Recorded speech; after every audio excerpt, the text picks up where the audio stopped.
In a nutshell, your story begins. Were you unemployed a few months before everything changed?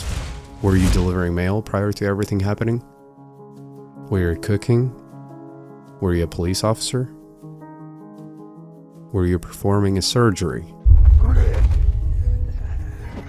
Perhaps teaching a class.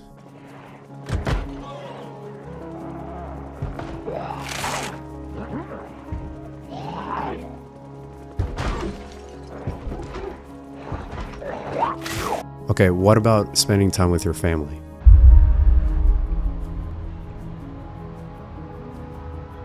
Or perhaps you're still unsure. Well, if that is the case, then this tape will come in handy. Whether you're coming from the east or the west, none of this applies to you. Not anymore. There's no ideal place to be. Perhaps one morning you try waking yourself up thinking that this was a bad dream. Trust me, I'd try that too. Listen, pal, if you found this tape, perhaps there is still hope. Perhaps another opportunity.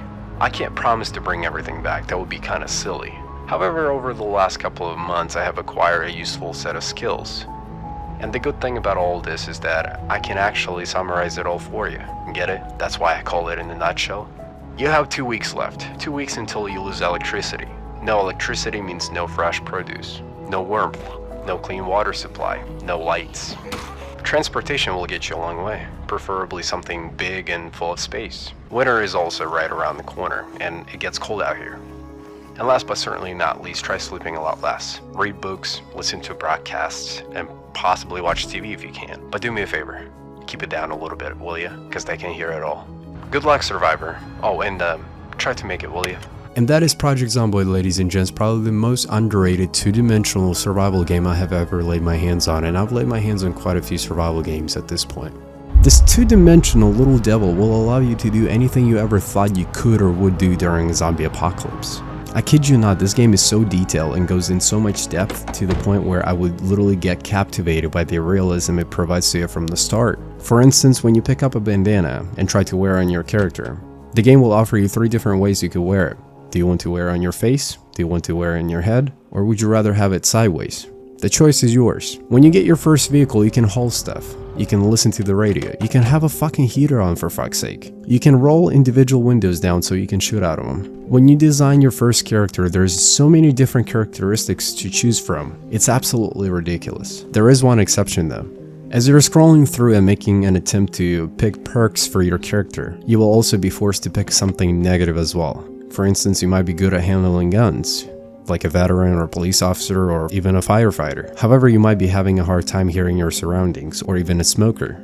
The game is not trying to make you the next John Wick. In fact, it's trying to force you to think and realize what a true zombie apocalypse would feel like. The game takes place in late 80s. It nails it completely. It also takes place in a very beautiful state, Kentucky. The map was designed to match the atmosphere as close as possible to the real world. And if you're from that state, you're gonna appreciate this quite a bit. Also, the map size is absolutely insane. It's huge. You normally pick between 4 different areas you'd want to spawn at. But once that is out of the way, you're gonna have a long time crossing across the state, and trust me when I say that. Project Zomboid has been in beta for a very long time, in fact ever since 2013. But hang on a second, what the hell did I do in 2013? Oh shit, I was a freshman in high school. That's crazy. Most people seem to pass this game simply because of its graphics. In reality, the game was never intended to look anything crazy. It was supposed to remain its theme, which is 80s, and yet the biggest thing that might throw people off would be the fact that it's two-dimensional. Just imagine if this much detail was present in 3D. That'd be pretty epic. I don't want to sound like a hypocrite, and I will even admit it myself. I never wanted to try this game simply because it was two-dimensional. But then one day I randomly came across this video on YouTube and I noticed the detail and the depth of the system of this game, and I had no choice but to purchase it myself.